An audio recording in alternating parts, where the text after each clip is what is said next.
ভাঙন চলছে, আমি এসে পৌঁছাইনি, কিন্তু আমি আজকে এসেছি। আপনাদেরকে গুটি কয়েক কথা আমি বলব।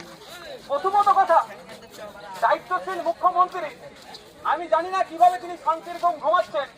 মুর্শিদাবাদের একটা প্রত্যন্ত গ্রামের মানুষ, প্রায় 138টা পরিবার আজকে ধ্বংস হয়ে গেছে, রাস্তায় বসে আছে।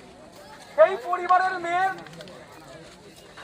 সন্তান প্রসবের সময় হয়ে আসছে, সে এই ধরনের পরিবারের মধ্যে আছে। মাধ্যমিক পাস করেছে একটা বাচ্চা, তার ভবিষ্যৎ কি হবে এখনো সে ঠিক করতে পারছে না। একাধিক ছেলে নিয়ে এবারে মাধ্যমিক পরীক্ষা দেবে, 2 মাস ধরে তাদের পড়ার মতো অ্যারেঞ্জমেন্ট ঠিকঠাক করে উঠতে পারছে না। তাহলে এই চিন্তায় নেই, 138টা পরিবার আছে রাস্তায় বসে আছে।